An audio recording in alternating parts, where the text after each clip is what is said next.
నమస్తే, welcome to our channel. నేను ప్రియాంకారావు. ఒక అడ్వకేట్ ఏదైనా కేసు వాదిస్తున్నారు అంటే దాని మీద పూర్తి అవగాహన ఉంటుంది. లేదు అంటే గనక ఇంకా పుస్తకాలు చదివి మరి ఆయన ఒక పక్కా ప్లాన్ ప్రకారం వస్తారు.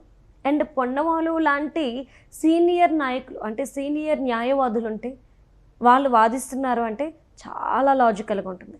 కానీ పొన్నవోలు గారు రీసెంట్గా ఏవైతే కేసులు వాదిస్తున్నారో ఆ వాదిస్తున్న వాళ్ళందరూ కూడా పాపం జైలుకి వెళ్తున్నారు. అంటే ఈయన వల్ల మంచి జరగాల్సింది కాక చెడే జరుగుతుంది అంటూ వైసీపీ వాళ్ళందరూ కూడా అనుకుంటున్న మాట, తిట్టుకుంటున్న మాట. ఎందుకు అంటే వైసీపీ వాళ్ళందరికీ వాళ్ళ కేసులన్నిటికీ పొన్నవోలు గారే పెద్ద దిక్కు.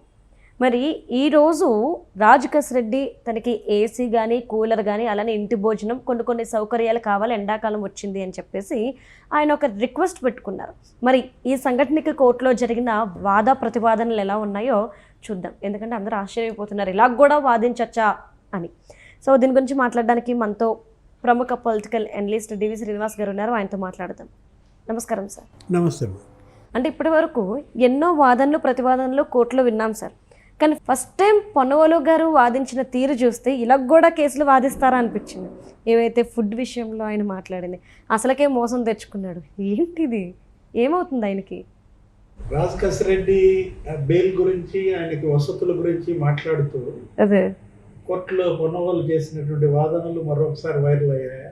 అంతేగా, ఏది ఇవాళ స్టార్ హోటల్ భోజనం కన్నా ఇంటి పచ్చడి మెతుకులు అంటే ఆయనకి ఏదో ఏసీ కల్పించాలని, లేకపోతే కూలర్ ఇవ్వాలని, ఆయనకి ఇంటి భోజనం అనుమతించాలని పొన్నవోలు వాదనలు.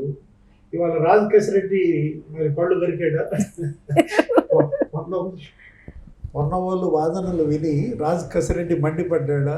అంటే పొన్నవోలు వాదనలు గత 20 నెలలుగా వైసీపీ వాళ్ళు అరెస్టులు అయినప్పుడు, లేకపోతే వాళ్ళని ఏదో మరి బెయిల్ కోసమో ముందస్తు బెయిల్ కోసమో ఆయన చేస్తున్నటువంటి ఆ వాదనలు, అసలు ఆయన వద్దు మాకు అని జగన్మోహన్ రెడ్డి దగ్గర ఒత్తిడి చేస్తున్నారని, మీరు వేరే లాయర్ ఎవరినైనా పెట్టండి కానీ పొన్నవోలు సుధాకర్ రెడ్డిని మాత్రం మాకు పెట్టద్దు అని అంటే భయపడిపోతున్నారా?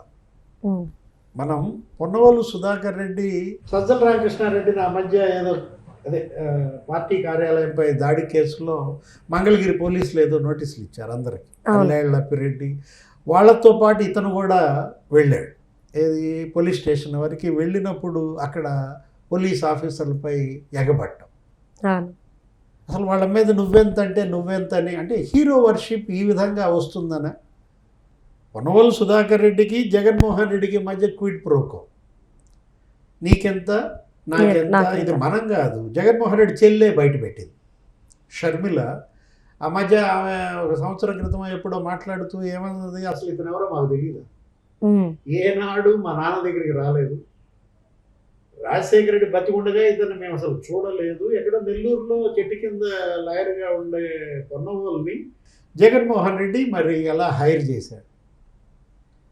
అంటే ఆ కేసులో రాజశేఖర రెడ్డినే దోషిగా చిత్రించాడని, ఏది సిబిఐ కేసులో జగన్మోహన్ రెడ్డిని బయటేయడం కోసం తన తండ్రి పేరు యాడ్ చేశారని షర్మిల బయటపెట్టింది.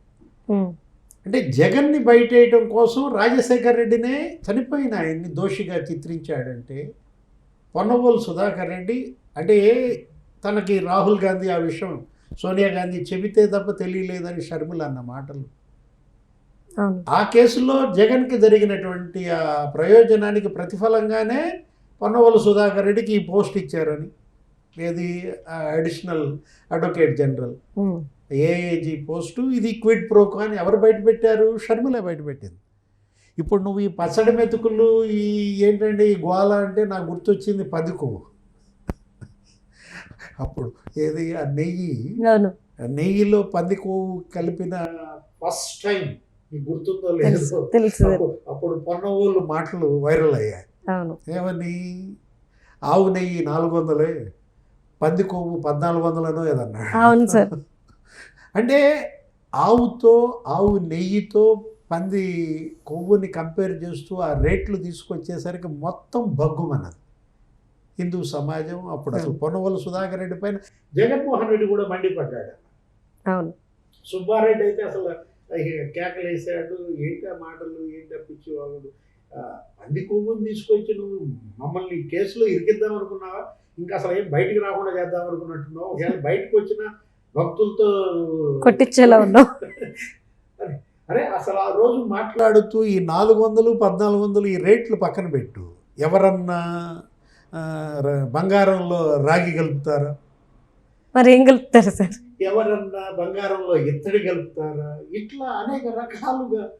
అంటే పొన్నవాళ్ళకి అప్పుడు ఏదో అయ్యింది, అవును, వీడిని ఎవరికైనా చూపించారు బుజ్జి, అదేదో డైలాగ్ ఉంటుంది, మహేష్ బాబుది అతడు సినిమాలో అనుకుంటా భరణి అన్నట్టు డైలాగ్నే ఇతన్ని ఆ మాటలు ఇవి కలిపి వైరల్ చేసినటువంటి పరిస్థితి. అంటే ఇప్పుడు కూడా సార్, ఇప్పుడు ఇంటి భోజనం తెప్పించండి, ఇంటి భోజనం వస్తే ఒక మనిషికి పెట్టే ఖర్చు తక్కుద్ది అని చెప్పిన మీరే మళ్ళీ ఏసీ కానీ కూలర్ కానీ పెట్టించండి అంటే మరి దానికి కూడా ఖర్చు అవుతుంది కదా, ఎలా మాట్లాడగలిగారు ఇలాగా? అంటే ఇప్పుడు రాజ్ కసిరెడ్డి ఏదో 318 రోజులుగా జైల్లో ఉన్నాడు, ముఖం వాచిపోయాడు ఇంటి భోజనానికి. సరే భోజనం పెడితే తప్పులేదు. ఇప్పుడు మనం చూసాం గతంలో మిథున్ రెడ్డికి ఇచ్చారు ఆ వెసులుబాట్లు. ఆయన ఎవరు, వాళ్ళ ఫాదర్ పెద్దిరెడ్డి రామచంద్రారెడ్డి, లేకపోతే ఆయన భార్య, ఆయన తల్లి తీసుకెళ్లేవాడు. ఒక బుట్టతో రోజు తీసుకురావడం అవి కూడా మనం విజువల్స్ చూసాం. ఇప్పుడు ఇవాళ రాజ్ కసిరెడ్డికి వచ్చే ఇంటి భోజనం జడగొట్టినట్టుంది. ఎక్కడన్నా పాపం జడ్జి గారు ఏంటి పోన్లే ఇన్ని రోజులుగా జైల్లో ఉన్నాడు ఇద్దాము ఆ ఫెసిలిటీ అనుకున్నా కూడా ఆ ఇంటి భోజనం రాకుండా చేయటం కోసమా ఈ మాటలు? ఉన్నవాళ్ళు వాదనలు ఇవాళ వైసీపీ వాళ్ళకి వేదనలుగా మారాయా? వాదన వేదన అంటే నాకు ఆయన ఎవరు, జస్టిస్ విక్రమ్ నాథో ఎవరు ఉన్నారు, సుప్రీంకోర్టు జస్టిస్. అసలు ఈ ప్రభుత్వ న్యాయవాది ఈ విధంగా మాట్లాడా అని ఆశ్చర్యపోయాడు. ఏది అదే ఇప్పుడు ఈ రఘురామకృష్ణరాజు చిత్రహింసల కేసులో ఆ వాదనలు కూడా ఇతనే. అక్కడ కూడా పొన్నవోలు ఏంటి మ్యాజిస్ట్రేట్ ఆయన ఏంటి ఆ రోజు ఫస్ట్లో బిగినింగ్లో రఘురామకృష్ణరాజు కేసు చెప్తున్నాను నేను.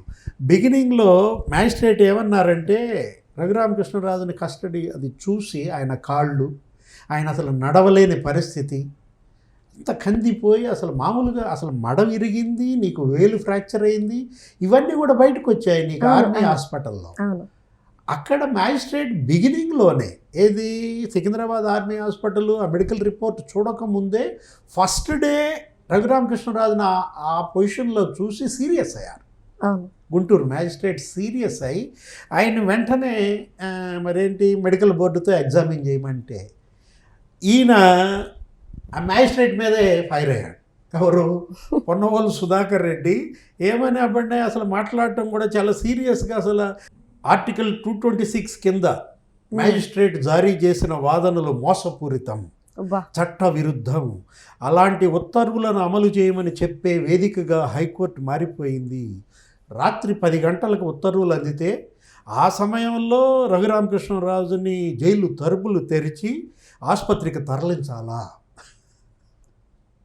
అంటే ఈ విధంగా పొన్నవోలు చేసిన వాదనలు అసలు జస్టిస్ విక్రమనాథ్ ఆశ్చర్యపోయాడు.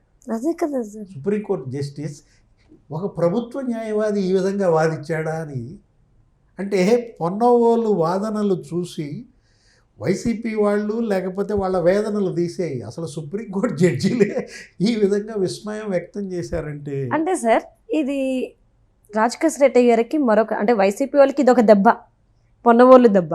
మరొక దెబ్బ ఏంటి అంటే ప్రణయ్ ప్రకాష్ గురించి మనం గతంలో మాట్లాడుకున్నాం, అరెస్ట్ అయ్యాడు. ఇప్పుడు తాడేపల్లి డెన్లకి సంబంధించి ఈరోజు ఆయన్ని ఎంక్వైరీ చేసినప్పుడు వచ్చిన నిజాలు వింటే అందరూ షాక్ అయ్యారు.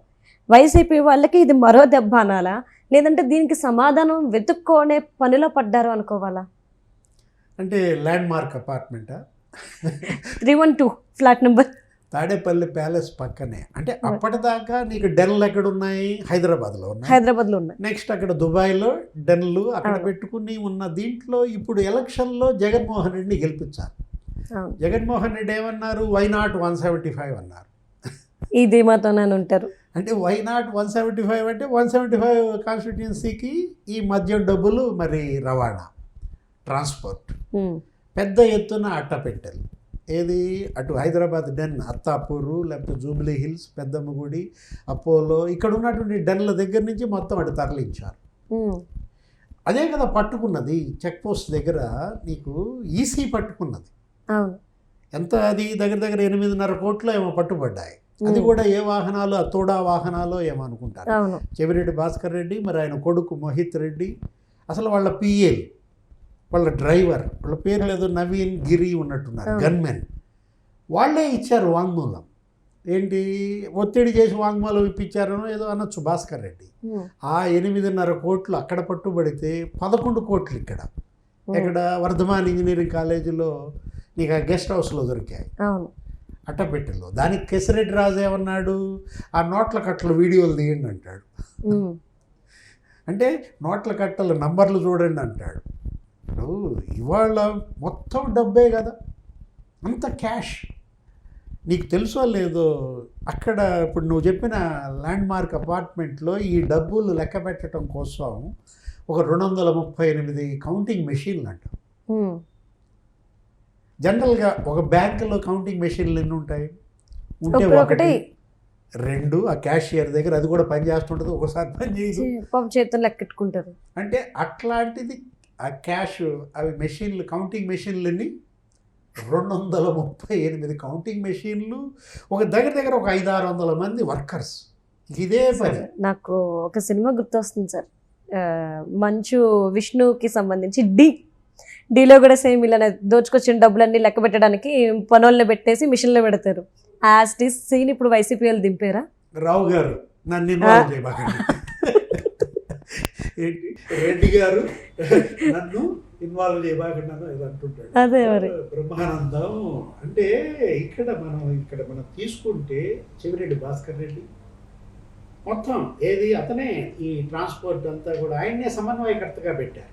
అవును. నీకు ఒక్కొక్క నియోజకవర్గానికి, మరి అటు కావలి అతని ఎమ్మెల్యే ఎవరు, రామిరెడ్డి ప్రతాప్ కుమార్ రెడ్డి, లేకపోతే ఇతని కొడుకు మోహిత్ రెడ్డి ఆ చంద్రగిరి అసెంబ్లీ, 6 జిల్లాల్లో సమన్వయకర్తగా భాస్కర్ రెడ్డి ద్వారా 200 కోట్లు డబ్బులు పంచారని.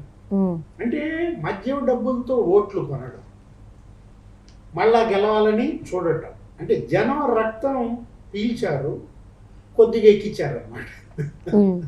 అంటే మళ్ళా అక్కడ రక్తం తయారవ్వాలి, ఆ రక్తాన్ని మళ్ళా పీల్చాలి. అదే ఏది జగన్ 2.0 చూసావా? అసలు జగన్ 2.0 ఉంటే దాన్ని తలుచుకుంటేనే ఇంకేం జరిగేది బాబు.